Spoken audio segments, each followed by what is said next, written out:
Tā, tagad vārdu teiks Gedrēts kungs. Sveicināti, dārgie tautieši! Prieks par to, ka esat šeit ieradušies. Varbūt, ka ne tik koplā skaitā, cik mēs varējām cerēt.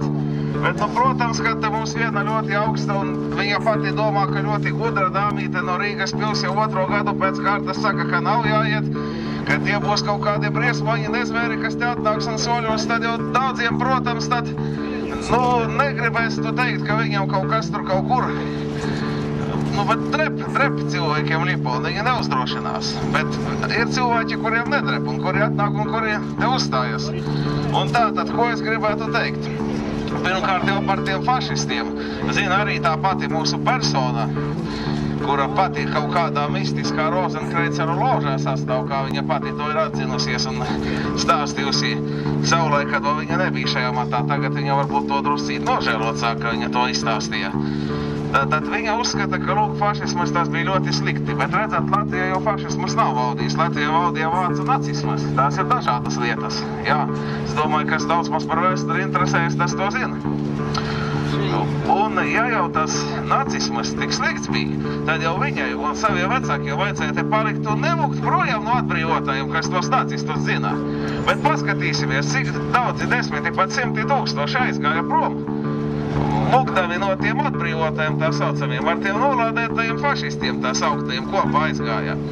Un tad sanāk, ka tie bija slikti. Tātad mēs viņus negodināsim. Es domāju, ka tādus padomdevējus vajag ļoti, ļoti tālu pasūtīt. Un mēs, visi, kas te sapulcējušies, mēs uz to esam gatavi arī darīt. Un par pašu Hitleru tagad grāmatnīcās ir padārga grāmatiņa, gan Latu 20 maksā, bet es tiešām iesaku nopirkt izlasīt Džona Talanda, angļu vēsturnieka grāmatu par Hitleru. Tur ir pastāstīts, ka nemaz viņš tik ļoti negribēja karu, un tīpaši Angliju viņš centās izlīgt, bet, politiskā situācija tāda izveidojās, ka viņš bija spiests to karu uzsākt. Lūk, tādas tās lietas. Un šodien, protams, mēs te esam, lai godinātu brīvības cīnītājus, lai godinātu tos dzīve esošos, varētu drusku tālāk paiet, kuriem pikses nedrep, kuri te ir ieradušies, kuri grib godināt savu brīvības cīnītāju piemiņu. Un mēs tad, protams, piedalīsimies arī gājienā, iesim droši paceltām galvām, mēs te neesam uz sērām atnākuši, mēs te esam kā uzvarētāji, kā cilvēki, kuri droši cīnās par savas tautas tiesībām, savā devu zemē. Un galvenais, kas mums tagad ir vajadzīgs apskaidrot tautu, skaidrot tautai, kas ir tie, kas ir pie varas šobrīd Latvijā un par ko viņi cīnās, ka viņi necīnās. Par Latviju viņi cīnās par latviešiem naidīgām interesēm, un viņas vadā latviešiem naidīgi spēki, kuri pat sevi neatklāja, bet kurus mēs tikai nojaust varam. Un tātad, jā, abreni, protams, mēs nedrīkstētu pieļaut kādot, bet redzat, tās tautas masas tomēr nav pietiekami lielā skaitā gājušas protestēt.